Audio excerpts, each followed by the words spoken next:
The sun had just risen over the dry plains, casting long golden rays over the hills that surrounded the small wooden ranch.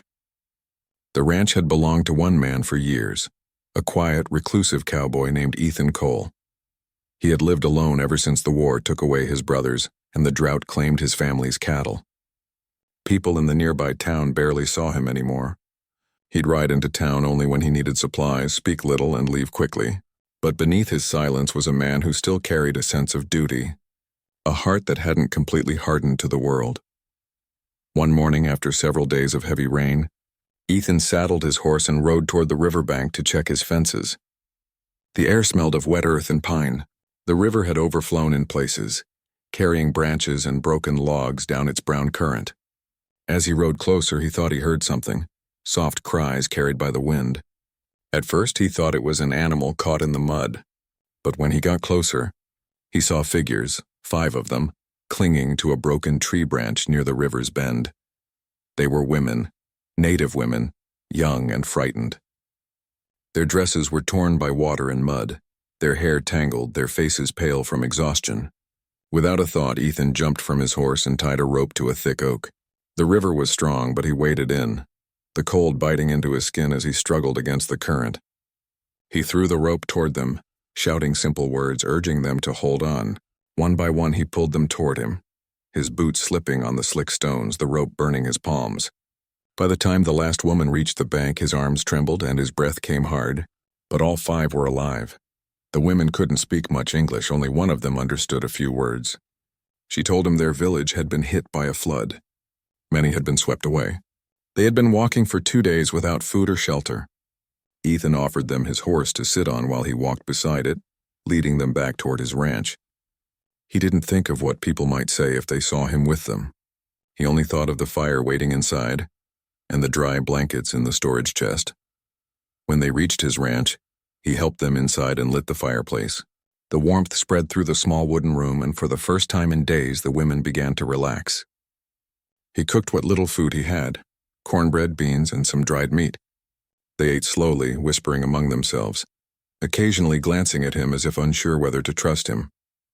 That night, as the rain fell again outside, Ethan gave up his bed and slept by the fire. He woke several times to the sound of soft voices as if they were praying. He didn't understand the words, but he felt something heavy in the air. Grief, fear, maybe both. In the following days, the women began to help around the ranch. They gathered firewood, washed clothes, and tended to the small garden that had barely survived the storm. The youngest, perhaps no older than 16, followed Ethan quietly, watching how he fixed fences or fed the horse. She reminded him of his younger sister, curious, bright, and kind. The oldest woman, with streaks of gray in her hair, seemed to lead the others. She spoke a few words to him each morning, always polite, always calm. The town soon heard about Ethan's unexpected guests. When he rode in for supplies, men at the general store looked at him strangely. Some asked if he was keeping them there. Others warned him that helping them could bring trouble. But Ethan ignored the whispers. He knew they wouldn't survive out there alone. Weeks passed. The women started to trust him more. They would smile when he returned from town, bring him water when he worked under the sun, and leave small gifts, woven bracelets, carved wooden beads on the table as silent thanks. Ethan began to feel something he hadn't felt in years, a sense of belonging. But late one night, as he walked toward the barn to check on the horses, he noticed something strange. A faint glow flickered inside like a candle. When he opened the door, he saw the women gathered around a small fire they had built in a clay bowl. They were chanting softly in their language, eyes closed. The oldest woman was holding something wrapped in cloth. When she saw Ethan, she quickly covered it and motioned for him to leave. He didn't say anything, but the image stayed in his mind. The next morning, the women acted normal, cooking breakfast, tending the garden, but he noticed they never went far from each other. They always stayed close, always watched the woods behind the ranch.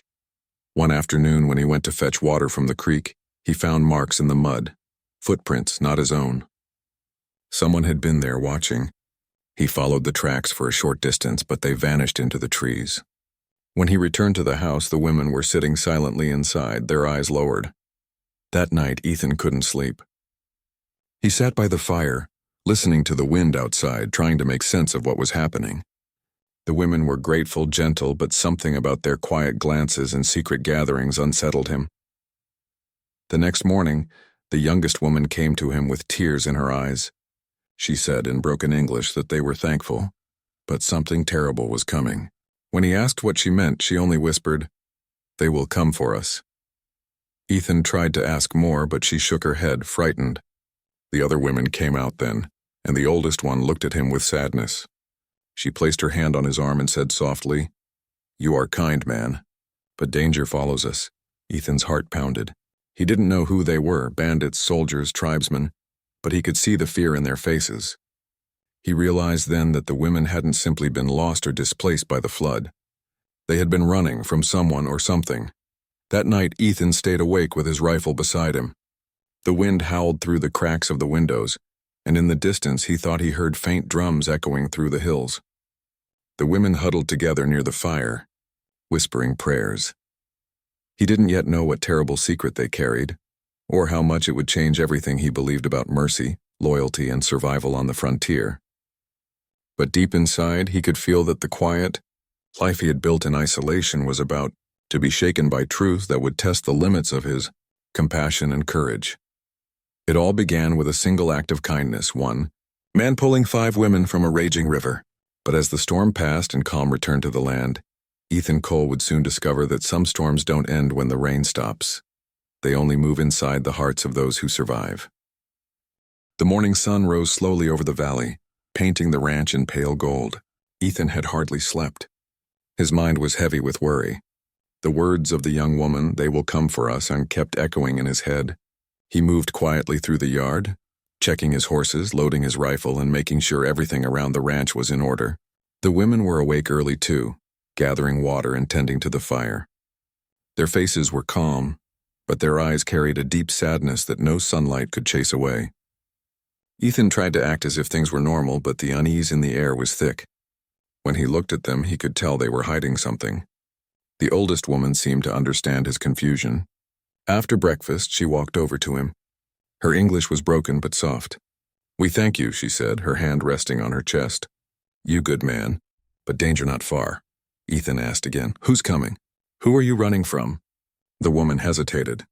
Her eyes went to the others before she whispered, "Men, bad men. They take women. They kill tribe."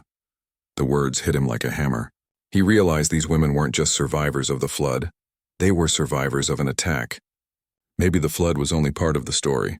Maybe they had escaped something far worse. He wanted to ask more, but before he could, the youngest woman called out to the older one in her native tongue. The older woman turned away quickly, leaving Ethan standing there with more questions than answers. For the next few days, the ranch felt tense. Ethan worked the land while keeping his rifle close. At night, he noticed how the women would light small fires and whisper prayers to the wind. The chants sounded sorrowful but strong, like they were calling for protection from unseen spirits. One evening, as the sky darkened, Ethan saw the oldest woman walk out to the edge of the ranch and place something on the ground, a small bundle wrapped in animal hide. When she came back, she avoided his eyes. Ethan's heart ached with curiosity and worry. He was a simple man, not used to secrets.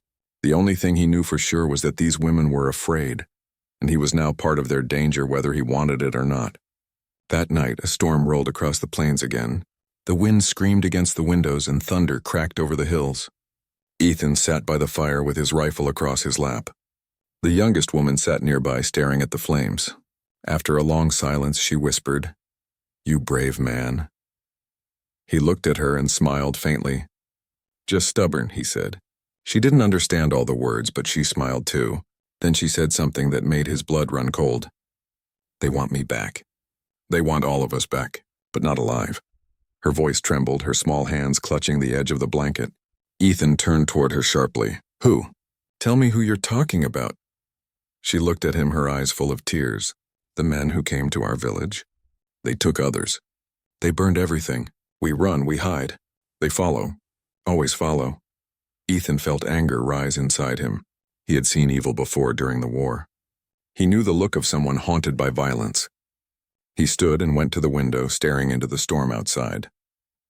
He didn't see anything yet, but he could feel it. Trouble was coming.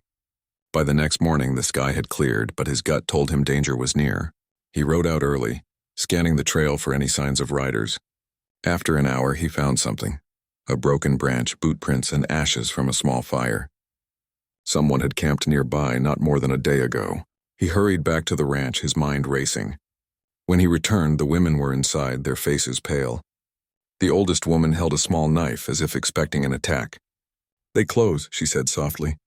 "We feel them." Ethan didn't understand how she could know, but he trusted her instinct. He began to prepare. He closed the ranch gates, hid the horses in the barn, and loaded his rifle. As the day faded, he could hear faint sounds from the distance: horses, men shouting faintly. The women huddled together, whispering prayers. Ethan stood on the porch, his rifle ready, his heart pounding. The night fell silent, too silent until he saw them. 3 men on horseback riding slowly through the dark. He waited until they came closer. "Evenin'," one of them called out, his voice rough. "We're looking for some folks." 5 native girls. "Seen any?" Ethan didn't answer. The man laughed. "We know they came this way. Don't make us search your place, old man." Ethan stepped forward into the light of the lantern. "Ain't no one here but me," he said calmly. His voice was steady, but his finger was tight on the trigger. The men exchanged looks. The leader smirked. "That so? Mind if we take a look anyway?" He nudged his horse closer. Ethan didn't move. "You take another step and I'll drop you right there." His voice carried the weight of a man who had seen death before. The men paused. The leader frowned, spat on the ground, and said, "You're making a mistake, rancher. Those girls ain't yours to hide." Ethan's eyes didn't waver. "They ain't anyone's to own," he said. For a long moment, no one spoke. Then slowly, the men turned their horses. "We'll be back," the leader said before riding off into the darkness. Ethan stayed there until the night swallowed them. Inside, the women were silent. The youngest woman walked up to him, her eyes wet. "They come again," she whispered. Ethan nodded. "Let 'em," he said. "This time I'll be ready." The next few days were tense. Ethan and the women worked together to prepare. He taught them how to use the small rifles he had in the barn. They gathered food, hid supplies, and made plans to escape if things went bad. He could see the fear in their eyes, but also strength. As they worked, Ethan began to notice something else. In their prayers and whispers, the women often mentioned one name, a name that sounded like Tyona. When he asked who it was, the oldest woman said it was the spirit of protection, the guardian of women who had lost everything. She said the women were chosen by this spirit to survive and to keep something safe. Ethan didn't fully understand, but he respected their belief. Still, something in her tone made him uneasy. What were they protecting? Why did those men want them so badly? One evening, when the sun was setting behind the hills, the oldest woman finally told him more. "We not just women from tribe," she said slowly. "We keep secret. Men who kill our people, they want what we hide." She pointed toward the clay bundle she had buried near the edge of the ranch. "Inside is not gold, not silver. It is truth. Truth that will shame them." Ethan realized then that this wasn't just about survival. It was about justice. The men chasing them weren't simple bandits. They were killers hiding a crime. The women had seen something powerful enough to destroy them if it got out. That night, Ethan sat on the porch again, watching the stars. The women were safe inside, but he knew the peace wouldn't last. The wind carried the scent of smoke again from far off. The men were coming back, and this time they wouldn't be alone. Ethan tightened his grip on the rifle. He had lived his life in silence, running from pain, avoiding people. But now 5 frightened women depended on him. For the first time in years, he had a reason to stand his ground. The terrible secret they carried was still hidden, buried in the dark earth beyond the fence. But soon it would rise with the dawn, and everything Ethan Cole believed about right and wrong would be tested in the fire of what was coming next.